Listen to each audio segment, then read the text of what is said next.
আসসালামু আলাইকুম ভিউয়ার্স, নতুন ভিডিওতে আপনাদের স্বাগত জানাচ্ছি। ভিউয়ার্স, আজকের ভিডিওতে আমরা দেখব হিসাব মহানিয়ন্ত্রকের কার্যালয়ের বিভিন্ন পদে কীভাবে আবেদন করতে হয় সে ভিডিওটি। চলুন তাহলে আমরা দেখে নিই। প্রথমে আমি একটা ব্রাউজার ওপেন করব। এরপরে ভিউয়ার্স, এই ব্রাউজারের অ্যাড্রেস বারে আমি লিখব cga.teletalk.com.bd। এই অ্যাড্রেসটি ভিউয়ার্স, এই অ্যাড্রেসটি আমি ভিডিওর ডেসক্রিপশনে দিয়ে দিয়েছি, আপনারা সেখান থেকে নিয়ে নিতে পারবেন। এরপর আমি ইন্টারফেস করছি। এই যে ভিউয়ার্স, দেখুন এখানে cga.teletalk.com.bd এখানে ক্লিক করছি। এই যে ভিউয়ার্স, এখানে লক্ষ্য করুন advertisement, click here to download application form, click here to apply online. আমি যেহেতু অ্যাপ্লাই করব সেহেতু এখানে আমি ক্লিক করব, আর যদি আপনি অ্যাডভার্টাইজমেন্টটি দেখতে চান তাহলে এখানে ক্লিক করবেন। আমি এখানে ক্লিক করছি। এবার ভিউয়ার্স লক্ষ্য করুন, আপনি যে পদের জন্য আবেদন করবেন সেই পদ এখানে সিলেক্ট করে দেবেন, এরপর নেক্সটে ক্লিক করবেন। আমি এখানে আবেদন করব জুনিয়র অডিটর পদে, আমি জুনিয়র অডিটরে ক্লিক করছি, এরপরে নেক্সটে ক্লিক করছি। এবারে ভিউয়ার্স লক্ষ্য করুন, are you a premium member of all jobs. আমি অফ জবসের প্রিমিয়াম মেম্বার নই, তাই আমি নোতে ক্লিক করছি। আপনি যদি মেম্বার হয়ে থাকেন তাহলে ইয়েসে ক্লিক করবেন, এরপর আমি নেক্সটে ক্লিক করছি। এরপর ভিউয়ার্স, এই আবেদন ফর্মটি চলে আসবে। এখানে আপনাকে ধীরে ধীরে সব তথ্য দিতে হবে, আমি দেখিয়ে দিচ্ছি। আপনি দেখুন এখানে অ্যাপ্লিকেশন নেম দিতে হবে, আমি দিচ্ছি। এবার দিচ্ছি ফাদার্স নেম, এবারে মাদার্স নেম, এবারে ভিউয়ার্স ডেট অফ বার্থ আমি দিচ্ছি। এরপরে ভিউয়ার্স জেন্ডার সিলেক্ট করতে হবে, আমি জেন্ডার সিলেক্ট করে দিচ্ছি। ন্যাশনালিটি দেওয়া আছে, এবার রিলিজিয়ন এখানে ড্রপ ডাউন বাটনে ক্লিক করে দিতে হবে, আমি দিচ্ছি। এরপরে ভিউয়ার্স এনআইডি নাম্বার যদি থেকে থাকে তাহলে ইয়েস, না থাকলে নো। যেহেতু এখানে বলা আছে NID birth registration is mandatory, অর্থাৎ জন্ম নিবন্ধন অথবা জাতীয় পরিচয়পত্র যে কোনো একটি অবশ্যই দিতে হবে। আমি এখানে এনআইডি এখানে টিক মারছি, এখানে আইডির নাম্বারটা আমি দিচ্ছি। এরপরে বার্থ রেজিস্ট্রেশন এখানে নো দিচ্ছি।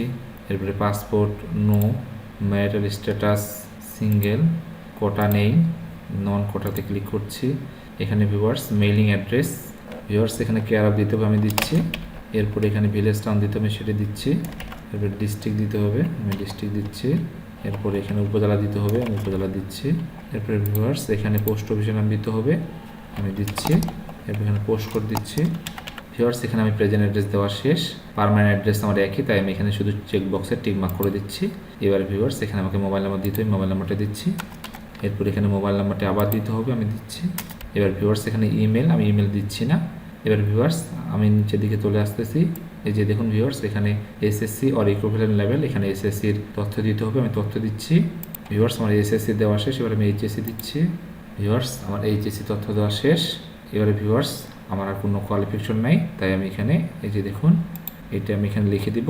এরপর আমি এখানে চেক বক্সে টিক মার্ক করে নেক্সটে ক্লিক করবো, এটা আমি লিখে দিচ্ছি। ভিউয়ার্স লক্ষ্য করুন আমার এটা দেওয়া শেষ। এবার ভিউয়ার্স তার উপরে লেখা রয়েছে ডিপার্টমেন্টাল ক্যান্ডিডেট স্ট্যাটাস, এখানে ডিপার্টমেন্টাল ক্যান্ডিডেট না, তাই আমি নাম দিচ্ছি। এরপর চেক বক্সে টিক মার্ক করে দিচ্ছি। ভিউয়ার্স এখানে লেখা আছে viewers the above information is correct and I would like to go to the next step, আমি এখানে নেক্সটে ক্লিক করছি। এবার ভিউয়ার্স এখানে আপনারা চেক করে নিতে পারবেন, আপনারা অবশ্যই চেক করে নেবেন। ভিউয়ার্স এবার আমি নিচে দিয়ে যাচ্ছি, দেখুন এই যে দেখুন viewers upload edit photo choose ফাইলে আমি ক্লিক করছি। এরপর ভিউয়ার্স আমি ছবিতে ক্লিক করছি, এরপর আমি ওপেনে ক্লিক করছি। তো ভিউয়ার্স এখানে ছবির মাপ অবশ্যই 300x300 পিক্সেল লাগবে, আপনারা সেই অনুযায়ী আগে থেকে করে নেবেন, আমার করা রয়েছে। এবার ভিউয়ার্স আপলোড এডিট সিগনেচার, আমি এখানে চুজ ফাইলে ক্লিক করছি। এবার সিগনেচার এখানে আমার তৈরি করা আছে, এটা সিলেক্ট করে আমি ওপেনে ক্লিক করছি। এবার ভিউয়ার্স লক্ষ্য করুন এখানে টিক মার্ক করে দিতে হবে, আর এটা আপনারা পড়ে নেবেন। আমি টিক মার্ক করে দিচ্ছি, এরপর আমি সাবমিট দ্য অ্যাপ্লিকেশন ক্লিক করছি, আমার সব কিছু ঠিক আছে। এই যে ভিউয়ার্স আমার অ্যাপ্লিকেশনটি এখানে সাবমিট হয়ে গিয়েছে। ভিউয়ার্স এবারে বলছে এখানে ডাউনলোড দিস অ্যাপ্লিকেশন ফর্ম, এটা আমি ডাউনলোড করতে পারবো। তার আগে ভিউয়ার্স আপনারা কীভাবে টাকা পেমেন্ট করেন সেটি আমি বলে দিচ্ছি। টাকা পেমেন্ট করার জন্য আপনাকে অবশ্যই টেলিটক মোবাইল নাম্বার ব্যবহার করতে হবে। সেই টেলিটক মোবাইল নাম্বার যে মোবাইলে প্রবেশ করানো আছে সেই মোবাইল থেকে আপনাকে প্রথমে একটি এসএমএস পাঠাতে হবে। দেখুন প্রথম এসএমএসটি পাঠাতে হবে মেসেজ অপশনে গিয়ে সিজিএ স্পেস ইউজার আইডি, এই যে দেখুন এখানে একটি ইউজার আইডি দেওয়া আছে, এই আইডিটি এবং আপনার যে আইডি দেওয়া থাকবে সেই আইডিটা আপনারা লিখবেন। এরপরে মেসেজটি সেন্ড করবেন 16222-এ। ফিরতি আপনাকে একটি মেসেজ দেওয়া হবে, সেই মেসেজে 8 ডিজিটের আপনি একটি পিন নাম্বার পাবেন, সেই পিন নাম্বারটি ব্যবহার করে আপনার সেকেন্ড এসএমএসটি পাঠাতে হবে। এই যে দেখুন সেকেন্ড এসএমএসের ফরম্যাট সিজিএ স্পেস ইয়েস লিখবেন, এরপর স্পেস দিবেন এবং 8 ডিজিটের পিন নাম্বারটি লিখবেন।